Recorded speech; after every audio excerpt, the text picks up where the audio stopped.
Hello, welcome to the Knit Girls. This is episode 232. Yes. We both had to listen to it. Yep. It is December 8th, 2014, and my name is Laura, also known as Lala. And I'm Leslie, also known as You Don't Call Me Les. We're recording a day late because I was out of town yesterday, but I'm back today. And it snowed today for the first time where I live. Did it? Mm-hmm. That's fun. Didn't stick, but it snowed. Maybe it'll snow by Christmas. While we're in Mississippi. Well, it's all about me, and I'll be up there, so. Yeah, that's true. You know. So, this is a knitting podcast. It is. And if you don't mind, I'm going to go first because once I get started on a row, it's impossible to show this. So, even though I have half a dozen things cast on, I decided that I didn't love any of them right that moment. It is so many things. And I took one of the swatches that I had done last week out of the beaver slide, which is this green. It's called spruce. It's almost a woolen spun yarn. Yeah, it's a mule spun. So what's the difference? What's mule spun? I have no idea. I just know that that's... I don't either. I think we need to look that up. You Okay. keep talking, I'm totally going to Google it because the internet knows everything. All right. So this is, what I decided to knit was a cardigan called Lucky Me. And I saw this at Rhinebeck. Jamie Pearl was wearing it, and she looked wonderful in it. But I especially loved one of the details in the pattern, which was this really clever little pocket detail with the cables. I think that's just wonderful. And I'm really interested to see how that actually happens. Because I haven't gotten that far in the pattern. And while I do sort of skim through, I did not look at that in detail. It is a very lengthy pattern. It is a paid-for pattern. But it was gifted to me. I kind of assume that all sweater patterns are paid for the most part. Yeah. They're nitty. It's an 8-page pattern. And I am very close to separating for the sleeves. It is a top-down raglan, and it is sized from size extra small up to extra extra large, which is, let's see what it says in actual numbers. The extra small at the chest is 35.4 inches, and the extra extra large is 51.2. It is meant to be worn with between 2 and 4 inches of positive ease. So since I'm a 48 inch across, I'm knitting the 51 inch size. And let me show you what it actually looks like. I'm knitting this on a size 8, which is a 5.0 millimeter needle. I think, yes. And I am on my second ball out of 8 or something that I have. And while it is beautiful, and I love it lots, this is the back panel. It's kind of scrunched up down there. Let me stretch it out a little bit. So this is the back panel. And it's really pretty. I like the different cables. It's got the sleeves, which haven't been separated yet, and then I've just gotten the front panels to where the same motif is on them. Cool. So I've got like 3 more rows, and then Is it like a raglan style sweater? It is a raglan style sweater, yes. The only complaint that I have so far is that the center cable is broken down into 2 cable crosses, 2 4/4s. Okay. But the ones on each side are 6/6s, which makes it really... It's 12, yeah. Yeah, it's a 12-stitch cable. It makes it really difficult to knit, and the following row is also really tight and hard to work through. So it slows it down on those rows a lot. But it's only like every 6 rows or something? It's every 10 rows. So, I mean, it's not that often, but when you're... Those 10 rows, that 10th row comes up faster than you would think. It does. And because I knit and purl at different gauges, I'm doing this... I'm purling backwards, so I'm not actually doing any purling because then it would look you would be able to tell. You're knitting backwards. You said purling backwards. Well, see, I don't know what the correct term is, because I'm creating a purl, but I'm doing it on the knit side. So you're not flipping the piece over. Correct. I'm creating a stockinette fabric without ever flipping the fabric. So instead of going from right to left, you're going from left to right on the right side. So the yarn's not on your right hand side. Like typically when you knit, the yarn's on your right hand side. Correct. But this is not. Correct? It is still on my right hand side. Okay. I pick it. Once I get to that point, I'll show you what I'm talking about. Okay. But I have to work through a right side row first. I know what you're talking about because I've done it before, but I'm trying, describing it is hard. So, and then I swatched for this just before I left to go out of town, but I thought it would be just insane to take 2 sweaters for a quick weekend trip. I think it's not insane. I think it's awesome. Well, to cast on 2 new sweaters. So I swatched in the. So bright. I know it's the Campari Piccolo, I think, or Campari Orange. It's Volmai's a DK. Orange, yeah. And I am going to knit the Pumpkin Ale, which is an Isolde Teague pattern, out of the Rhinebeck sweater book. It's so pretty. Someone else is knitting that too, or just bought the yarn for it. I think Carrie Jelby just bought the yarn for it. Maybe. But I really like it, and I have since the book came out. I just haven't gotten around to knitting it. And this one, they're very different sweaters. This one is knit in lots of different pieces, and it has tons of detailing, like I-cord around the sleeve detail, and the front and backs are different. And it's got sort of a built-in pocket system, so they're very different sweaters. But I'm excited about it. I've already swatched. They're out of very different yarn. That's true.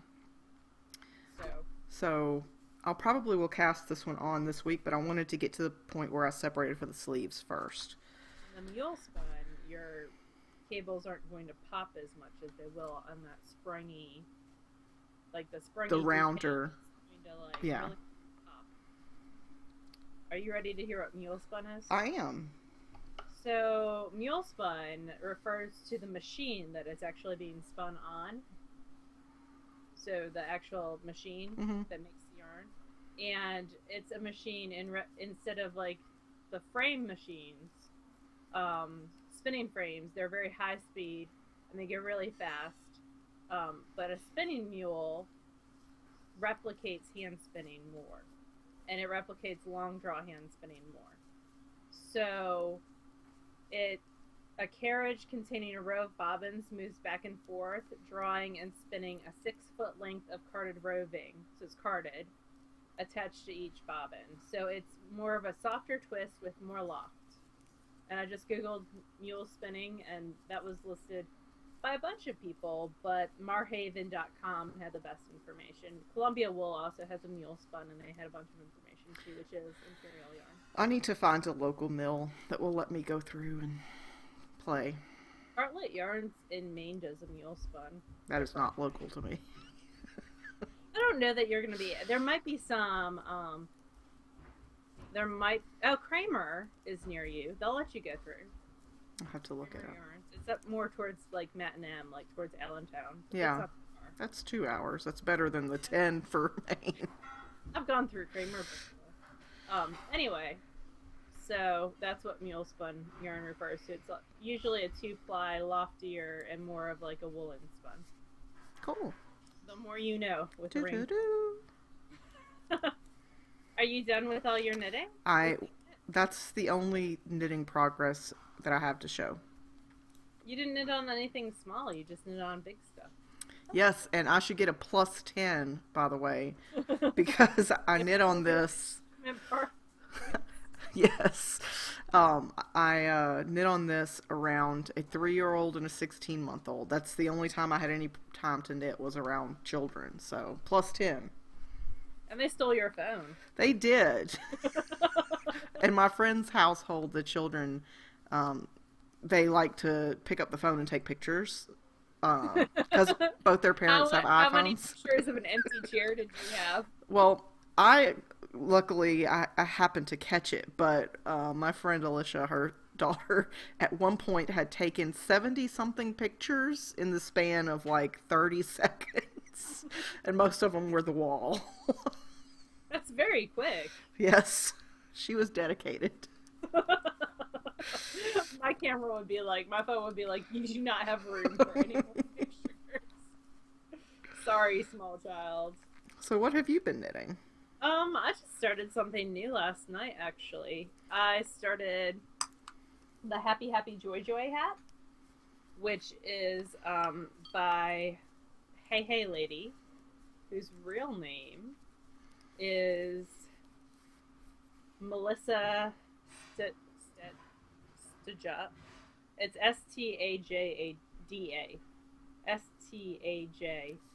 Stajada. Stajada.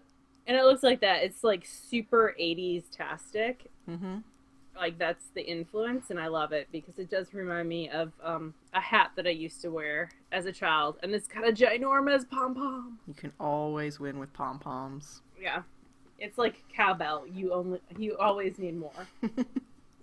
So I just started knitting it, and it looks like this. And that's my little pumpkin stitch marker. Isn't he cute? Mm-hmm. He's very happy. Yes.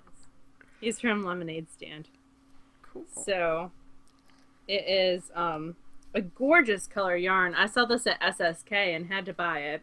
It's Jinx Yarns, merino worsted, in the Howl's Castle colorway, which I feel like you made socks out of. I made socks out of Spirited Away. Spirited Away, okay. So this is Howl's Castle, and I just love it. And it comes in a skein that's 218 yards. It's superwash merino. The pattern calls for 190 yards, roundabout. So it will be perfect and awesome. I'm knitting it on size 8s, which is 5.0 millimeters. And I just started yesterday, and it calls for 8 inches of ribbing. Oh, it just hurts. So I got around 1.5 inches done, but it's going like really, really fast. I really did not work on it much last night. So that is the first new thing on my needles. The second new thing on my needles, there it is. So I started some socks. Oh, pretty. I missed having socks on the needles. And this is what I knit on when I went to a book signing this past week. So I got all this done in one night, on Thursday night. And they were going to be a Christmas gift, but I don't know. I haven't decided yet. Well, if they were going to be a Christmas gift for me, then I will accept them because I like them. This is also an SSK skein. Leslie told me I could not knit all my SSK skeins by the next I SSK. stand by that statement. I'm sorry. So now it's on like Donkey Kong. So this is Desert Vista Dye Works in the Color Accents Lime colorway. I like that a lot. It's really pretty. So, one of like 3 skeins I got this year at SSK. Just from Desert Vista. This is not... No. I actually don't know. I got 2 skeins for sure, because I got some Zombuddy Loves the TheKnitGirlls and this one. And then I got the Zombuddy is Freezing. Zombuddy is Cold Outside. Mm. So yeah, I got 3 from her. So this is the first one. I'm digging it. And I'm knitting it on size 1 needles, and they are the Knitter's Pride Platinas. Novas. Adjective-ridden platinas. To dazzle, to enhance, and to mesmerize with their exquisite quality, the chrome-plated, glitzy, smooth surface tips that are slender, pointier, and sharper than the joins that let stitches move in an express mode. It is a very adjective-rich description. They're lightweight, made using the best quality raw materials. The chrome plating ensures that your platinas are good for use over a long period of time, while retaining the gloss of the surface. So anyway, that's them. And like, I feel like every month we have to read that adjective-rific. By we, you mean you. Yes. Because I have no part in it. So that is in the only thing that's in a bag, because the other one's not in a bag, and it's my Bling Your String tee. And actually, I think we're getting our last club soon. Yeah, probably this month. Mm-hmm. Yeah, so it kind of makes me sad. I might have to join myself for the next round. Because Mom keeps trying to steal my bags. Naughty Mama Linneman. Sherry stole my spindle this week. So mean to me. The last thing that I worked on, that's not done, is in a fat squirrel bag. My sister-in-law texted me Saturday morning to tell me she got 2 new fat squirrel bags, which I was very tempted to get a fat squirrel bag, but Spanish Peacock had an update, so I got a Spanish Peacock spindle instead. Because there are more spindles needed in this house. This is bacon. My Susan B. Anderson Yowza shawl. And actually, I am down to look, the ball's not as big as it used to be. Womp womp. I'm down to 3 ounces, so I'm about to start the second section.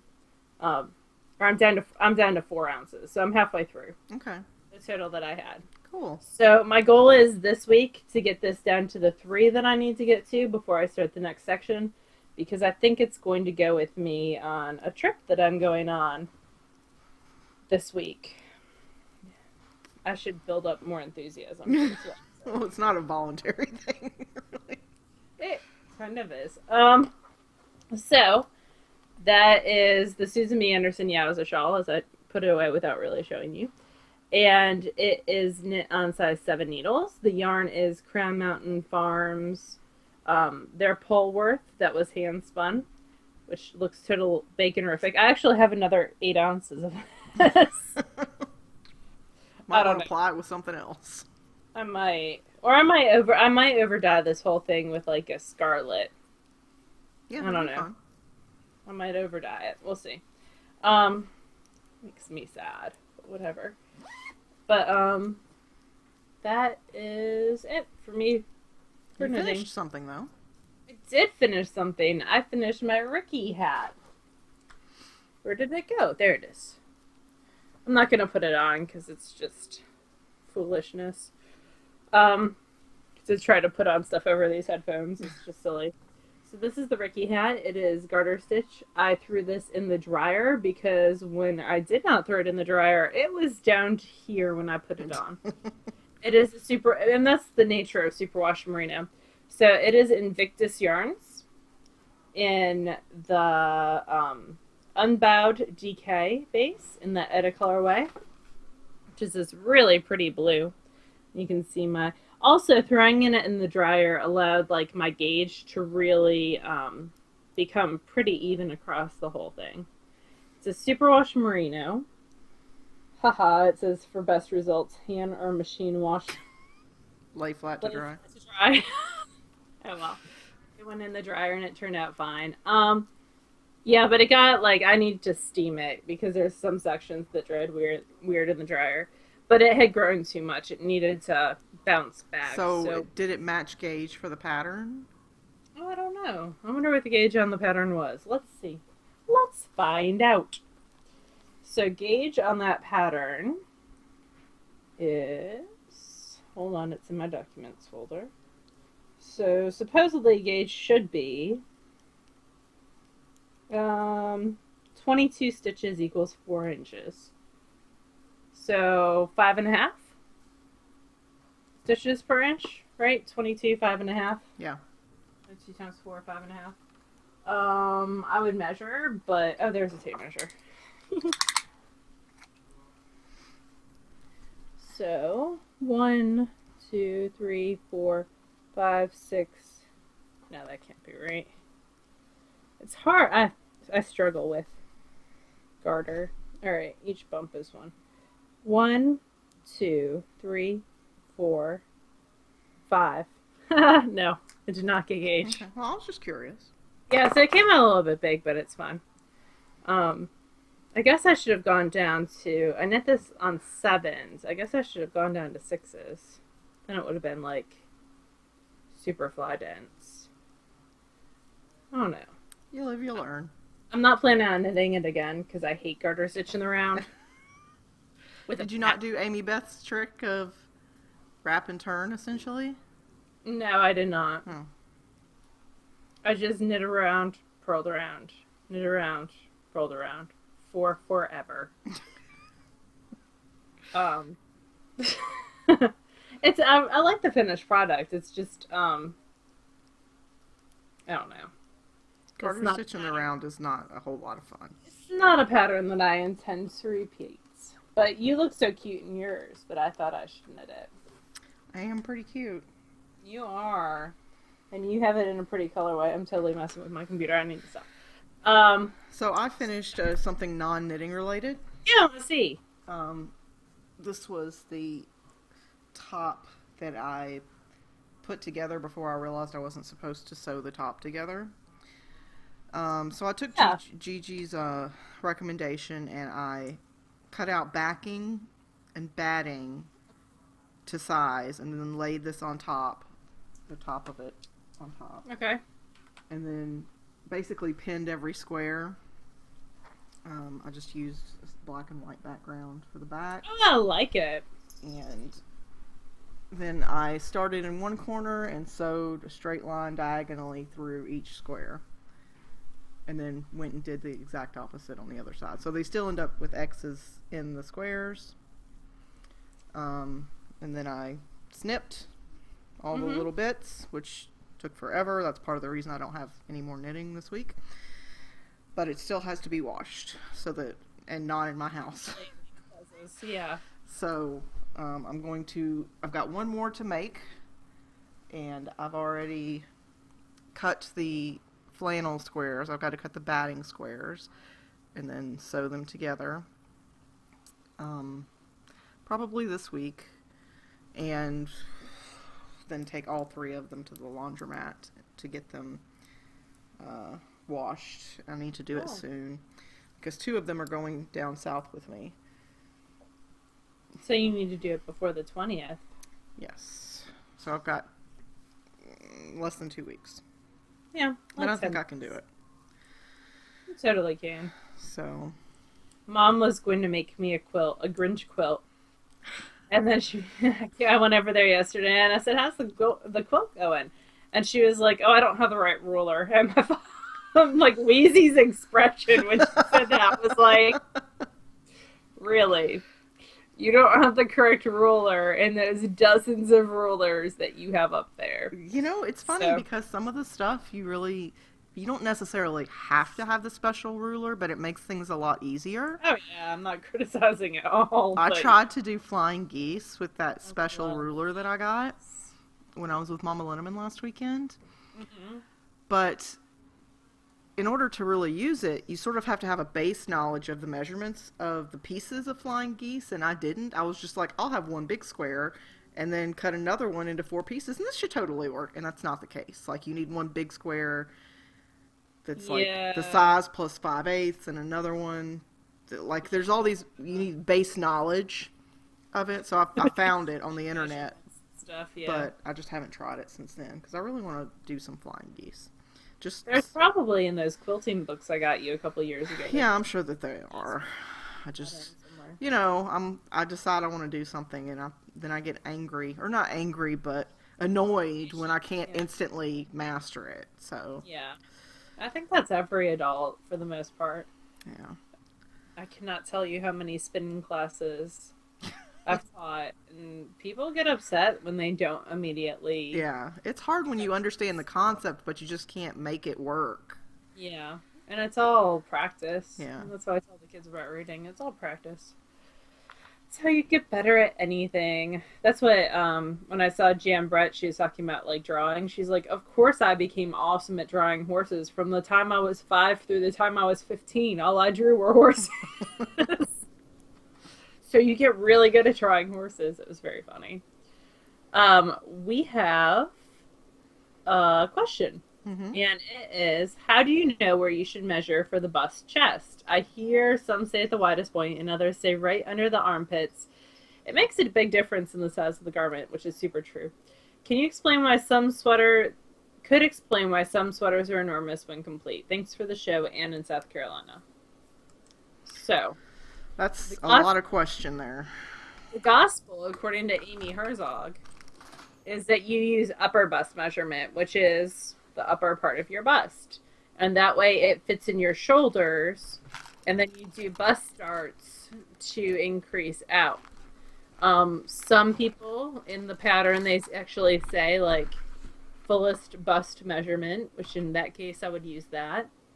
But I find, for me personally, how I'm made, I tend to knit sweaters that slip off the shoulders because my shoulders are not as wide. Like this section of me is not as wide as my fullest bust. Yeah, your shoulders are So more narrow than your bust it gets is. yeah, it gets too big up here. So I usually go with the upper bust measurement, and then I add some short row shaping to give the girls a little bit more room. So that's my kind of answer. I mean, I would say it just depends on what the pattern's written for. Like Laura mentioned, Amy Herzog um, really tends to sort of preach the upper bust measurement, which means instead of, like Laura said, instead of going across the largest part of your bust, you go behind your back and under your armpits and you measure on top of the bust. Um, it just depends on how the pattern is written. You know, you want to look at the schematics and determine where that measurement is taken there. As far as explaining why some sweaters are enormous, that could be anything. I mean, it could be gauge. It could be the type of fabric. Like when you knit a 4-inch swatch in cotton, it's not going to act the same as a 20-inch long sweater in cotton. That's very because true. The weight of it's gonna pull it down. It's gonna stretch out of shape. I mean, There's a lot of factors. There really are. I hate to not be able to say do X, Y, and Z and you will have a perfect sweater. I've never had a perfect sweater, so I can't even really chime in that much. I've had several that were good, but I've never had a sweater that had no problems with it. My ones that fit best are the ones that I do upper bust measurements on and then do bust darts. Yeah. But that's for my body. So take that with a grain of salt. Yeah. I mean, I would also recommend checking out Amy Herzog's class on Craftsy. Yep. Because she's super patient. She goes through it step by step. Yes, it's what, $30, something like $30. You can get it on sale though. Like they That's just had true. a big Black Friday sale where every class was $19.99. You can get that class on sale for $19.99. And once you get it, it's there forever. Like you can, if you have to take a break from knitting and you come back in a year, you can still watch the whole thing over and over and over. You can ask questions of the instructor. You know, it's a pretty good value. You know, and we are affiliates, so if you are interested in taking the class, click the link through our website. But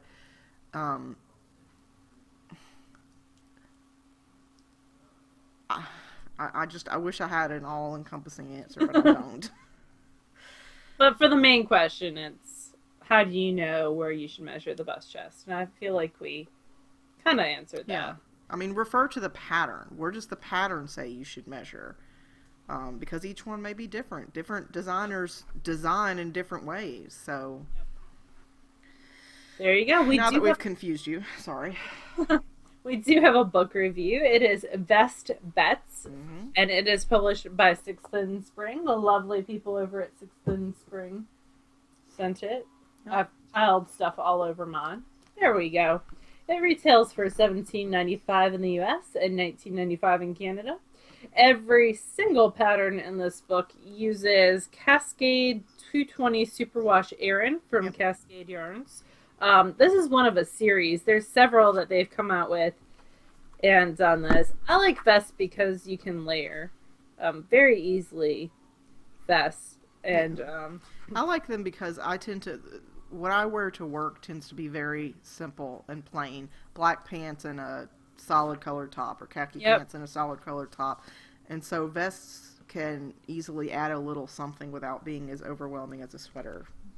So there are 30 different vests in here, so we're obviously not going to talk about everything. Right. But my favorite is by Kathy Zimmerman, who's been designing for quite a long time. She tends to go for cables, and Ruffian is no different.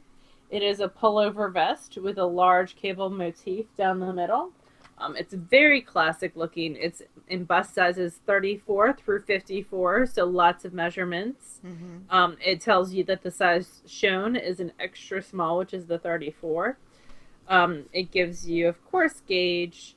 It is a written pattern, so there's and charted, so you have both those options with schematics. So that allows you to kind of check those measurements like we've talked about before. And it actually has an armhole depth measurement, which I find very useful and best. And it's knit flat versus in the round. Yes, it's definitely knit flat and seamed, and then the armbands and neck bands are picked up. And actually, there are quite a lot of these that are knit flat, when in some cases I'm not certain what the benefit of knitting flat is, but it could just be designer preference. I like Dance Smartly, which is by Nikki Epstein. Yeah. It is an open front ribbed vest, and it goes from sizes 39.5 to 48 inches. That's the measurement of the bust when it's closed, so it actually sizing goes a little bit larger. But I do like that the detail on the front of the panel is actually sort of a twisty cable. I like that. I think that that's a good design element without being overwhelming. On all these patterns, they have like a little how hard is it type system. So that's 3 out of 4 for difficulty. They also have 1 to at least 3 like pictures of close up and far away and details. So there's lots of photography. I really like the Zenata, which is by Fiona Ellis. Yes. It's another open front. Yeah, with a little bit of a lacy motif. It's in gray. It is 34 through 47. So it's like a mistake rib with some open panels to it. The styling on this one, I feel like it's a little lacking. It's a little plain. It could be better. Yeah. Instead of having it over like that denim button down with the crazy funky pants, I would have been just as happy with jeans and a plain colored t-shirt. Yeah. To really show off the vest better. I think Bewitch is interesting. It's by Betty Balcom. It is for bust sizes 35.25 up to 49.5, and it uses different shading and slip stitches to create a cool like stained glass effect. Yeah. And I think if it was knit a little longer, it would be a cool tunic to wear with tights. Oh yeah, definitely. I like that model. She's probably not, but she seems a little bit bigger. Yep, she's a size medium. So she's not that extra small. So she's actually a 40 inches around. So I like that there's a variety in model sizes. The next one that I like is simple, but I think it's got potential for a lot of different styling options. It's called Far Lap. It's by Cheryl Murray. It's for sizes 33 up to 52 inches. It's only 2 out of 4 in difficulty. Yeah, it looks relatively simple. I do like the way that it's styled here, belted. And it is knit in pieces and seamed, which again, I'm not certain why you wouldn't just knit it in one piece up to the armpits. So seams add structure. So that could be part of it. I guess. I'm not sold on that, but I like Ginger Punch. It's got some cute cable detail along with cables along the button band. It is a lot of reverse stockinette, but I think it's super cute. And really, it's knit in pieces, so you would be doing that stockinette anyways. And I like the hood, and the hood has detail that comes up on the crown as well. I think Serena's song looks very nice on the model and would look very nice on similar body types. It's 36 to 53 inches. It's a cropped sweater meant to be worn over the top of a longer sleeved item. It's shown worn over a cute flowered dress. I'm not certain how flattering it would be on a larger person, but we'll wait and see how the Ravelry projects turn out. I like Sunline. I like that collar on that a whole bunch. It's got that upper collar. I like the texture detail on it. It's open front, but it buttons, so it can stay closed. And I think it's very slimming on her. That's, again, the medium model. And I think it looks really good on her. I would not do yellow and taupe, but I'm not a yellow person. I don't have that sunny disposition to pull off some yellow. So, as an example of why I don't understand why some things are knit flat, this Winning Colors by Marin Melchior, which is sized, oh, it's only two sizes. Small slash medium or large slash extra large. It's a 39 to 40, 39 or 42 inch. It's Fair Isle, but it's knit in pieces. And Fair Isle flat is just not a fun thing to do. So I'm not certain why. You would knit it in one and then steek it. Yeah, I don't see why you wouldn't do that. But again, I'm not designed a garment, so maybe I'm just missing something. And the last piece in here that I liked was by Yoko Hata. The Beholder. The Beholder, yeah. It's a simple piece, but it's well done. It's sized from 32 to 52 inch bust. It's another one that I think knit longer would be nice as a tunic with leggings. And it's also knit in pieces. I'm gonna get off my soapbox, but it is styled nicely. I do like the way that they I don't styled mind things knit in pieces. Well, I don't either, but I just don't see why you would if you could knit it in the round. But, you know, I'm an avid avoid the purling if possible person, so. Again, these were all knit with Cascade 220 Superwash Aran. And there's a very simple, very short bit in the back about the definition of what terms mean and an illustration of short rows, wrap and turn, 3-needle bind off, the things that you need for particular patterns in the book. Yep. It is one of a series, like Laura mentioned, and was sent to us by Sixth and Spring. So browse through the Ravelry project, see what you think.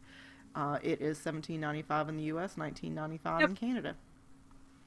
So see if it's worth Yep. worth you getting. Definitely.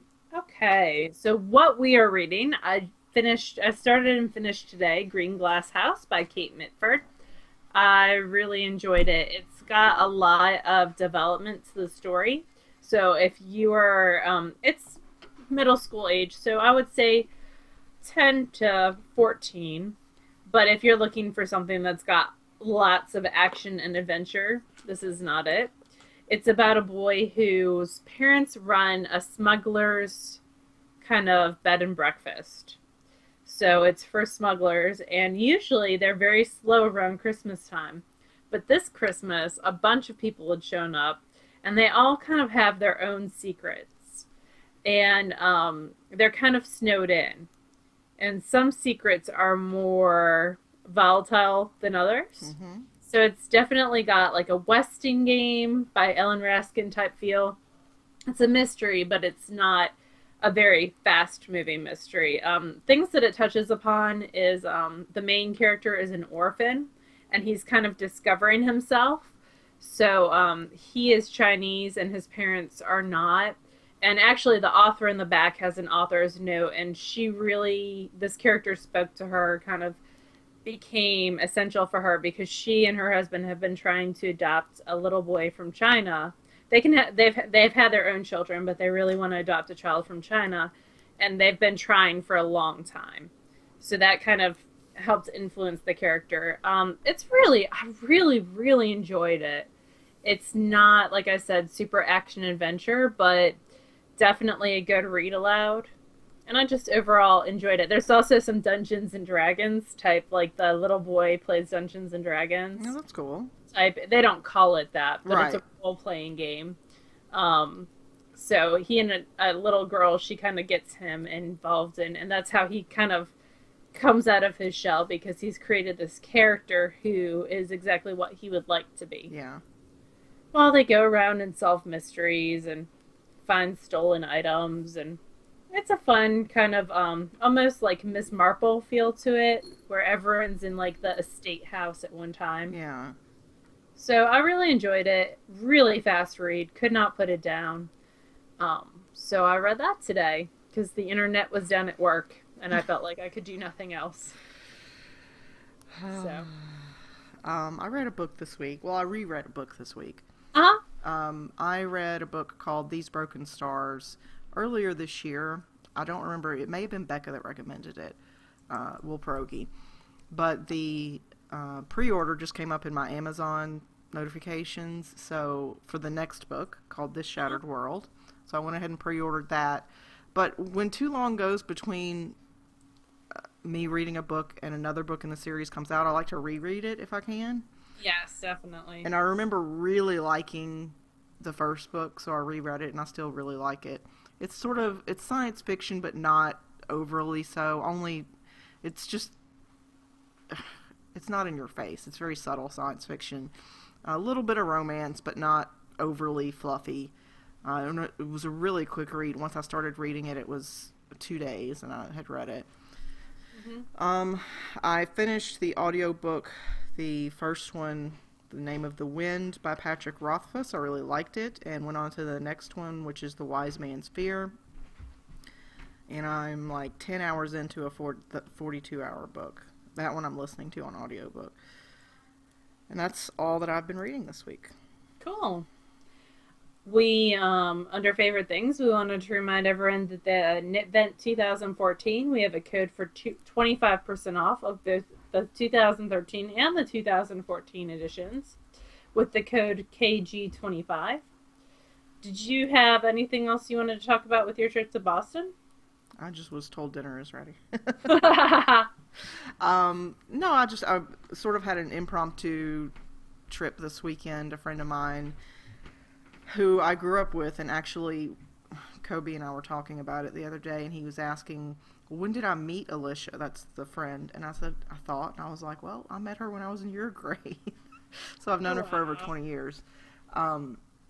Anyway, she, in the past 5 years, has moved to Minneapolis, and then Chicago, and now Boston. Her husband is something in chemistry that requires a PhD, and they, it's one of those jobs where there's only a few markets for it. Yeah. So they're in Boston now, and I decided I would take a quick trip up there and see her and her children and her husband. And it was a really nice trip, aside from the 6-hour drive in the rain on Friday night and the 45 minutes I spent on the George Washington Bridge in New York City. I got to learn some facts about the George Washington Bridge. It is the busiest bridge in the world. It is. And apparently, according to Wheezy, it is also... It was according to Wikipedia. Oh, sorry. We're just discussing it. That it's the bridge most often used for suicides in that area, in the New York City area. I didn't see any of those. Howard Stern had a caller that was going to jump off of it, and he talked him down. That's unexpected from Mr. Stern. Anyway, it was all in the Wikipedia article. So I got to sit and chat and knit, and we did a little bit of shopping. And I heard you got needles, or she got needles. She got some needles from Joann's. Joann's is selling the bamboo ones now. Oh, cool. So she got some fixed circulars. Let's see, what else? Oh, we got some beautiful gifts from... if I mispronounce his name, I'm just sorry. He's an Indian gentleman named Karan Sakar, and he has an Etsy shop. He has an Etsy shop called Creative with Clay, and we've linked it in our shop. And his primary focus is clay items that are Indian in nature. Like the design is reflective of Indian culture. But he sent us, he also has some beautiful knitted items. Well, they look knitted, a knit pattern item. This is just a simple little tray. I was keeping stitch markers in mine. I just took them off to show off them. And holding my tea bags. And Mom tried to steal it, and I stole it back. And they're relatively inexpensive. I mean, he's got really great prices and some just stunning pieces on his site. I love his signature on the back, too. It's really pretty. Yes. So, again, it's Creative with Clay on Etsy, and I just wanted to thank him he reached out to us and talked to us about how much he liked the show, and he was just a very nice person. So if you're interested in getting a unique gift for someone on your Christmas list or holiday list, check out his site at Creative with Clay, and see if there's anything that calls to you. He gave us these two to give away. So we are going to open a Ravelry thread. And in that Ravelry thread, we're going to ask that you visit his Etsy store and come back and mention your favorite item that he sells. And I have these two. One's bluish and one's taupish.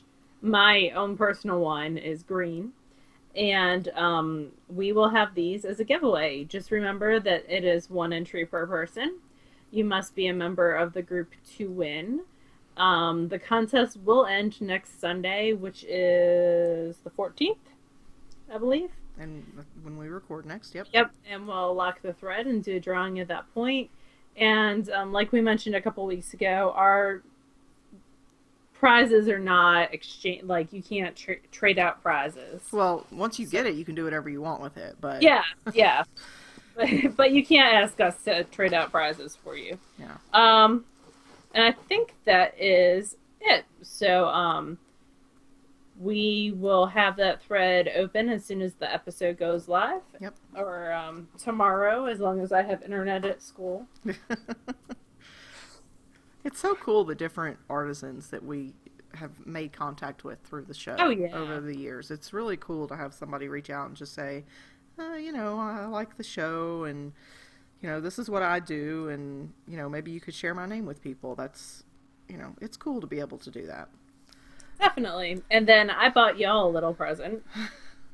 So, well, one of you. Yeah. I went Monday night. I was over at my parents' house because I was lured with free food, and stayed and watched the Penguins hockey game. And while I was there, I got an email from the booksellers at Laurelwood, which is the best bookstore in the Memphis area by far. It used to be Davis Kid. So for any Memphis natives, they changed their name, and they have an awesome restaurant inside. It's they do. So good. They have a blue cheese tomato soup that is to die for with fresh made rolls. So great bookstore, always having people come into the area and do signings. And this one they actually sponsored at the public library. So this was the first time I got to go into the big, huge public library in Memphis, which is gorgeous. It is a beautiful building. And it's it was Jan Brett who was coming, and so you had to buy one of the copies of her new book, which I have out there. I got for my friend's son Nick. So, and then you got a ticket to go to the book signing, which is a great way of doing it, and encouraging you to buy, and you could bring up to 3 other books, besides the one that you bought from them. So I actually bought 3 books from them. I got a copy of The Mitten, which is my favorite of her books. She has 2 books that feature hand knitting. And she actually took the time to draw the little mitten and sign it. And then she had a stamp with the bunny. She actually had a live bunny that travels with her. She had like this cool wrapped tour bus. And she's got a bunny that goes with her places. And she has a really, really cool format. She's got the main picture in the middle, and then on each side there's a panel. So on this side there's the grandmother knitting. And then on this side, she's spinning. Yep. And Jan was super sweet. And the line was like 150 people. And she took the time to stop and talk to Mom and I about knitting for like 10 minutes. She knits. She said one of her favorite stores is in Taos, New Mexico. She's from the Boston area. And I was trying to convince her to take up spinning. And she said like she had just had a big birthday and she wanted to do something really special. So she decided that she was going to knit an Alice Starmore sweater. Oh, nice. So she's like, that's a big, like, you have to order the kit with the wool and everything. So she was a delightful person. And I love book signings with delightful people, because sometimes you can go to a book signing and wait in line for a long time and be very disappointed by the person who writes the author. The personality. This was not the case at all. She was so sweet and so nice, and took, even though like she had a huge line, still told people she would personalize books, which is huge. Like once they have a long line, they most authors will just do a sign or they'll give you a signed book plate. She was allowing like up to 4 books to be signed and was just written personalized, which and took time to talk to every single person, especially the kids. She also drew a picture and donated it to the library while we were there, and it takes her an hour to do an inch of one of her pictures. Wow. Yes. So that's why she only publishes around a book a year. So fascinating person, wonderful person, and so I got a copy of the mitten and got it signed for y'all. So we will open a contest thread, and what I want you to tell me is your favorite winter book.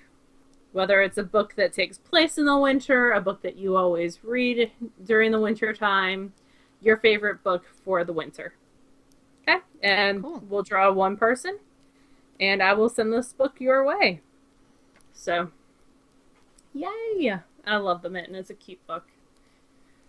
And if you have kids or grandkids, it is an essential book if you were a knitter to get to read to them. I think that's it. I am going to Crystal Bridge Art Museum this week. I'm actually going with a group of around 50 6th, 7th, and 8th graders, and it is an overnight trip. So we are leaving at 6 a.m. Thursday morning, and getting back Friday at maybe 9 to 10 p.m. So hopefully it's a lot of good knitting time on the bus. Yeah, any good mojo you want to send my way. Overnight trips are, the chaperones do not sleep on overnight trips. Even if we tape them in their rooms, we don't sleep. Tape them? Yeah, you put a piece of tape over their doors and you sign it, and if it's broken in the morning, they've come out. Oh, wow. That is interesting. Yep. So you know if they've left their rooms or not. And if they have, they get in trouble. They sign like a contract about it. I've never done that before, so that'll be interesting. That was one of the other chaperones that set that up. So, but there's a pool, so that will be interesting. There's going to be a lot of interesting things. Yeah. But I'm really excited to see Crystal Bridge Art Museum. I've heard wonderful things. It's an art museum that the wife of the person, Sam Walton, who started Walmart, created this gorgeous art museum in Arkansas near Fayetteville, and it's supposed to be absolutely wonderful. So I'm excited to go take a look at that, and hopefully my kids won't try to touch the art again. So that's always fun. But we'll get there, definitely. I need to be more optimistic about this trip. Realism is not a bad thing. It's gonna go fine and smoothly. So I have to eat fast food for 2 days. So I've already ran to Whole Foods and got like delicious. Oh my gosh, my favorite thing! I've already eaten a bag. Have you ever seen this backcountry trail mix? It's pistachios. I'm not a fan of nuts in general. Oh, that's right. It's pistachios and almonds with raisins, cranberries, and sour cherries. It's so good. I love pistachios. So I have 2 bags of that and some fake jerky, some vegan jerky to get me through. All right. So that'll be good. Oh, so in a hilarious story, my assistant principal, I've been doing announcements all this week because we're doing a canned food drive. And he told me I need to take the microphone, like the intercom thing, and move it from here to there. So it's not just on the podcast that I'm loud. It's everywhere. Well, I would just like to take a minute and to say thank you for people who give constructive feedback on audio or video levels on the podcast. And for anyone that may not know, it is a gigantic pain in the neck to make audio and video work across distances when you are not a company and you don't have, it's not necessarily just like lots of money to push into good equipment, but it's also time, like to do the research and figure out exactly what you need, because Laura and I both have full-time jobs and we both have other commitments. So It's never going to be perfect. Sorry. Like, it is what it is. I still have a good time doing it, so we hope that you do too. Yeah, definitely. I think that's it for this week. Did you have anything else to say, my dear? I do not, except I'm casting on another sweater this week, and that is madness. I'm trying to figure out what to take with me. So, what do you think I should take with me on this trip? Like, The bacon shawl would be good because it's simple. the bacon shawl is a good option. The socks are a good option. Socks are a good option. I would say those two projects. You don't think I should take a third? I'm worried. Like, what would I do if I ran out? You're not gonna finish a pair of socks on a 36-hour trip. Pack a thing of lollipop yarn or something that's already pre-wound. I might have bought some yarn yesterday that I could hopefully get here. Okay, so I've never worked with Bad Amy yarns. And a friend texted me that she was having an update, and she sells out like super fast.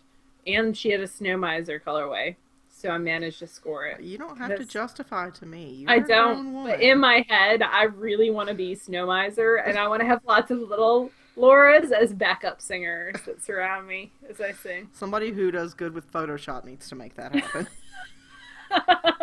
I also like if you love The Year Without a Santa Claus like I do. There is a Big Bad Voodoo Daddies version of that song, which is stupendous. So, I love Snow Miser and Heat Miser. They're so mean. Oh, okay. Well, we are just blathering at this point. We are. Blethering, to steal Paula's term. I hope you guys have a wonderful week, and we will talk to you again on Sunday. Bye, y'all. Bye, y'all.